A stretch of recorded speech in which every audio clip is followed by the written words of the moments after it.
Hello class 8 students, today we will do the concept the Blue Rebellion and after that is lesson number 3 of your history. In March 1859, thousands of ryots in Bengal refused to grow indigo. As the rebellion spread, ryots refused to pay rents to the planters and attacked indigo factories armed with swords and spears, bows and arrows. Women turned up to fight with pots, pans, and kitchen implements. Those who worked for the planters were socially boycotted, and the Gomastas, agents of planters who came to collect rent, were beaten up. मार्च 1859 में हजारों की संख्या में रैयत जो peasants किसान थे बंगाल में वो उन्होंने नील की खेती करने से मना कर दिया. जैसे ही विद्रोह फैला रैयत ने किराया देने से भी मना कर दिया प्लांटर्स को और इंडिगो फैक्ट्रीज पर अटैक किया विद तलवारों और भालों से, धनुष बाण से. और जो वुमेन्स थी वो उनकी जो फाइट थी दैट इज पॉट्स, वो बर्तनों से, पैन से और किचन की जो चीजें थी उनसे, किचन के जो इम्प्लीमेंट्स थे, हथियार थे, उनसे वो लड़ाई उन्होंने फाइट की जो प्लांटर्स के साथ. Those who worked for the planters were socially boycotted and the gomastas, agents of planters who come to collect rent, were beaten up. Riot swore they would no longer take advantage to sow indigo nor be bullied by the planters. Lathials, the lathi wielding strongmen maintained by the planters. तो जो planters के लिए काम करते थे उनको सामाजिक बहिष्कार किया गया. गोमास्ता जो एजेंट थे प्लांटर्स के, जो कलेक्ट करने के लिए रेवेन्यू को टैक्स कलेक्ट करने के लिए आते थे, उनको मारा गया. रैयत ने ये निश्चय कर लिया कि अब वो कोई भी एडवांस नहीं लेंगे इंडिगो को ग्रो करने के लिए, और ना वो लाठियाल जो थे, लाठी बियरिंग, जो उनके जो स्ट्रॉन्ग मैन थे, मसल वाले, जो बहुत ज़्यादा हष्ट पुष्ट जो व्यक्ति थे जो लाठियां लेके चलते थे, उनसे वो डरते थे. अब उनसे वो नहीं डरेंगे उनके, और वो इंडिगो की खेती नहीं करेंगे. Why did the indigo peasant decided what they would no longer remain silent? What gave them the power to rebel? Clearly, the indigo system was intensely oppressive, but those who are oppressed do not always rise up in the rebellion. They do so only at times. क्यों Indigo नील की खेती के जो किसान थे उन्होंने decide किया कि वो चुप नहीं रहेंगे? किसने उन्हें ये शक्ति दी कि वो विद्रोह करें? इंडिगो जो सिस्टम था ये बहुत ज़्यादा ऑप्रेसिव था, मतलब उनको दबाने वाला था, उनको क्रश करने वाला था. पर क्या हमेशा ऐसा होता है कि जो लोग दबाए गए हैं, जो जिनको अधिकार नहीं दिए गए हैं, वो विद्रोही बन जाएं? ये कभी कभी होता है. In 1859 the indigo riot felt that they had the support of the local zamindars and the village headman in their rebellion against the planters. Planters के अगेंस्ट जो उनकी जो विद्रोह था उसमें उनको लोकल जो जमींदार थे और विलेज के जो मुखिया थे उनका सपोर्ट था. In many villages headmen who had been forced to sign indigo contract mobilized the indigo peasants and fought pitched battle with the lathials. तो जो विलेज के जो सरपंच थे, मुखिया थे, उन्होंने इंडिगो जो किसान, इंडिगो उगाने वाले जो किसान थे उनको उन्होंने मोबिलाइज किया, उनको प्रेरित किया और कहा कि वो लड़ाइयाँ लड़ें लाठियाल्स के साथ. उन्होंने खुद भी स्टार्ट की. In other words even the जमींदार भी विलेज मूव किया उन्होंने रैयत के साथ टू रेजिस्ट द प्लांटर्स, की वो प्लांटर्स का विरोध करें. क्योंकि जो जमींदार थे वो they were unhappy with the increasing powers of the planter and angry at being forced by the planters to give them land on long leases. Planters से वो नाराज थे क्योंकि उनको जमींदार को जबरदस्ती लैंड को लंबी लीज पर देना पड़ रहा था उनको, इसलिए. और साथ में जो प्लांटर्स की जो बहुत ज़्यादा शक्ति बढ़ रही थी उसको देख करके they were not happy.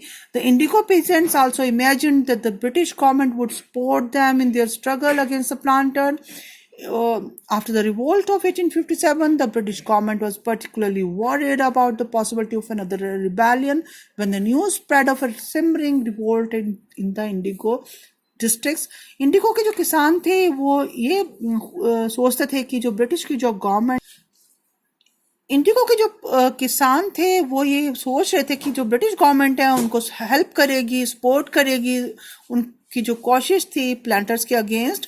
But क्योंकि जो रिवोल्ट हुआ था 1857 1857 की क्रांति के बाद, जो ब्रिटिश की गवर्नमेंट थी वो डरी हुई थी कि कोई और पॉपुलर रिवोल्ट ना हो, तो इसलिए वो इनका सपोर्ट नहीं कर रही थी। The lieutenant governor toured the regions in the winter of 1859. The Rayat saw the tour as a sign of government sympathy for their plight.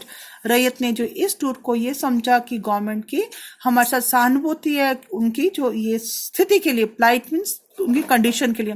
When in Barasat, the magistrate Ashley Eden issued a notice stating that Rayat would not be compelled to accept indigo contracts. Word went around that Queen Victoria had declared that indigo need not to be sown.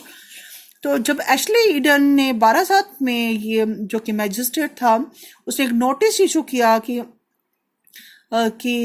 रैयत को जबरदस्ती नहीं है कि वो Indigo को के contracts को साइन करे। तो एक र्यूमर्स, एक लोगों में एक वर्ड्स फैल गए, लोगों में ये लोगों को ये लगा कि क्यों विक्टोरिया जो है उन्होंने ये डिक्लेयर किया है कि इंडिगो की जरूरत उगाने की नहीं है। Eden was trying to placate peasants and control an explosive situation, but his action was read as support for the rebellion. वो इस स्थिति को संभालना चाह रहा था, किसानों को उनको उनकी कंडीशन स्थिति पर रखना चाहता था, और चाहता था कि इस ऐसी जो विस्फोटक स्थिति है उससे बचा जाए।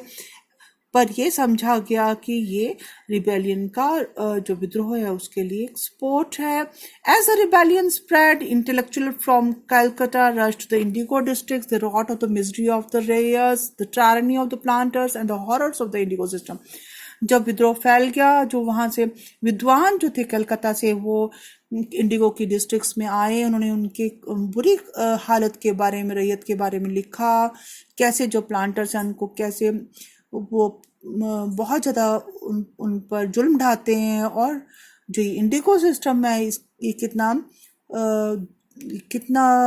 भयानक है, ये सब उसके बारे में लिखा। Worried by the rebellion, the government brought in the military to protect the planters from assault and set up the Indigo Commission to inquire into the system of the indigo production. The commission held the planters guilty and criticized them for the coercive methods they used with the indigo cultivators.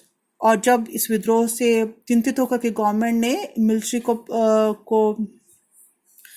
Appoint किया कि planters को बचाया जा सके किससे, और लोगों के अटैक से, और इंडिगो कमीशन बनाया कि सब सिस्टम को स्टडी करे। इंडिगो प्रोडक्शन के कमीशन ने प्लांटर्स को दोषी ठहराया और उनको क्रिटिसाइज किया कि वो ही इस सारे जो विद्रोह के जिम्मेवार हैं, और ये जो भी वो तरीके अपना रहे हैं इंडिगो कल्टीवेशन के, that were not human.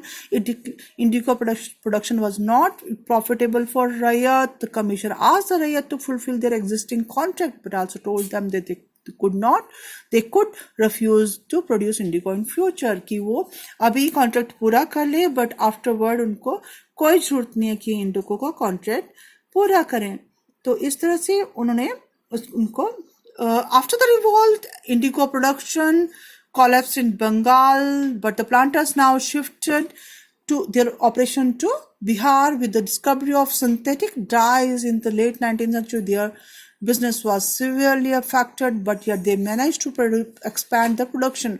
Indigo इस विद्रोह के बाद जो प्लांटर्स थे वो शिफ्ट हो गए बिहार की ओर, और जब लेट 1918 के जो 18वीं शताब्दी के जो लास्ट के दशक थे उनमें जब ये सिंथेटिक डाइज बनने लग पड़ी, और तो इनका बिजनेस बहुत ज़्यादा बुरी तरह प्रभावित हुआ, पर उन्होंने फिर से प्रोडक्शन को मैनेज किया उन्होंने।